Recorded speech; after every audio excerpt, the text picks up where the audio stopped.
Oui, bonjour encore, chers amis, bonjour, chers compatriotes, chers frères de lutte, chers activistes, patriotes de la nation, vous qui avez l'amour de notre pays. Je vous remercie toujours pour le soutien, pour les félicitations, voilà. Aujourd'hui, j'ai toujours encore un message pour les frères de lutte, pour le peuple congolais, voilà. Donc c'est pour dire aujourd'hui, nous, la jeunesse, nous demandons des comptes à M. Sassou. Nous ne sommes même pas de sa génération, nous ne sommes pas ses rivaux politiques, voilà. Donc, il n'est pas de notre génération, il est de notre devoir aujourd'hui qu'on se demande pourquoi nous, jeunes du Congo, ceux qui sont au pays, on ne travaille pas. C'est lui le président qui a fait plus de temps dans ce pays-là, à la présidence, 32 ans. Et M. Sassou n'est pas seulement depuis 32 ans dans l'histoire politique du Congo, il est depuis 1968, pour ceux qui ne savent pas. Donc nous, aujourd'hui, on a le droit de demander qu'en est-il de la chose publique? Qu'est-ce qu'ils ont fait de la gérance de la chose publique? Aujourd'hui, parce que moi, jeune, au Congo, je me pose pourquoi j'ai un petit digablo. J'ai du mal à manger. J'ai du mal à nourrir mes enfants. Pourquoi il n'y a pas de boulot? Pourquoi il n'a pas créé d'entreprise? Sachant que nous avons eu des excédents budgétaires. Savons que le pétrole a coulé à flot. Sachant qu'il y a eu des booms pétroliers dans ce pays-là. Pourquoi il n'y a pas de boulot? Pourquoi moi je suis au chômage? Nous, aujourd'hui, les jeunes d'aujourd'hui, nous sommes en mesure de nous poser ces questions-là. Et nous lui demandons ces comptes-là. Il ne faut pas qu'on soit des otages d'une personne qui a peur de ces vieux démons politiques, qui a peur de rendre compte à la justice et qui doit se maintenir au pouvoir, au détriment de nous autres, au détriment des futures générations.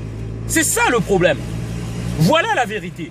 Donc c'est ça que je demande aujourd'hui. Nous, la nouvelle classe, nous les jeunes, nous lui demandons pour qu'en a-t-il fait de la gestion de la chose publique. Nous, on veut savoir pourquoi notre pays aujourd'hui n'a pas investi dans le secteur, par exemple, de l'agriculture. Il nous a parlé de l'autosuffisance alimentaire dans les années 80. Qu'en est-il aujourd'hui? Il nous a parlé de la nouvelle espérance. Qu'en est-il aujourd'hui? Du chemin d'avenir, du Congo pays émergent d'ici 10 ans.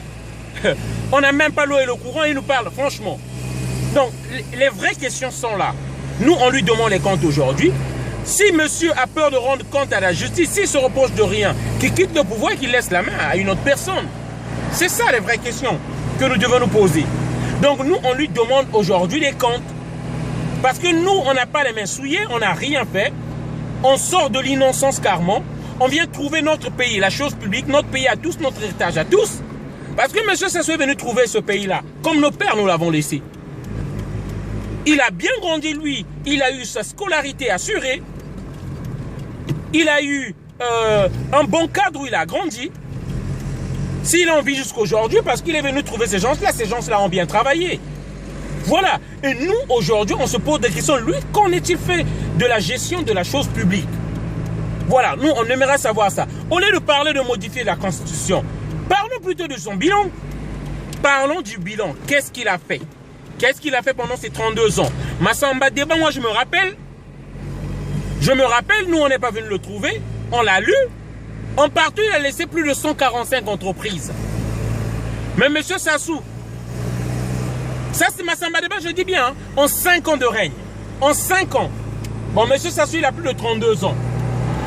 Aujourd'hui, les Congolais sont au chômage. Autant de Massamba Deba, tout le monde travaillait.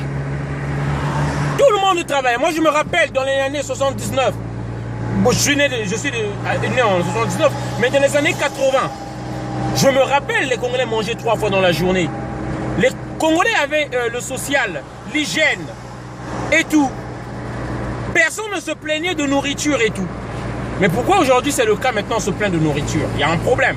Donc moi je pense que le débat doit être pas sur la modification de la Constitution, mais plutôt sur son bilan. Monsieur Sassou doit nous expliquer, nous les jeunes, on n'a rien à voir avec ses rivaux politiques, on n'a rien à voir avec sa génération. Nous, on veut juste savoir qu'est-ce qu'il a fait de la gestion de la chose publique.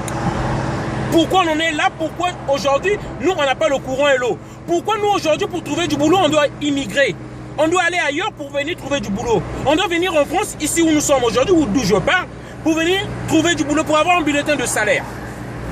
Voilà, on doit parler de ça. S'il n'y a pas ça, il n'y a pas de modification de la Constitution. Il faut qu'il nous explique.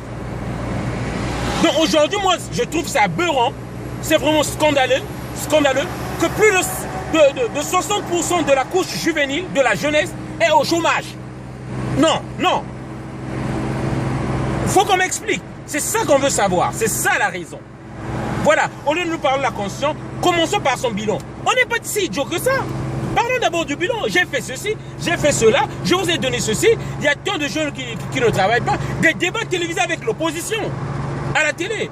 Voilà, c'est ça mon message. Ne soyons pas bêtes, soyons intelligents. Demandons d'abord le bilan avant de pouvoir lui accorder un mandat. Il se bat pour avoir ce mandat-là, pour nous négliger, nous oublier ensuite.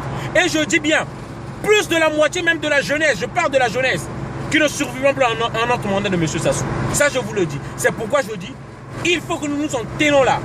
Pas de modification de la Constitution là. Ou c'est notre mort assurée. Voilà. Allez, ciao. C'était mon message donc, de cette journée-là. Donald Impérator. Je vous aime tous.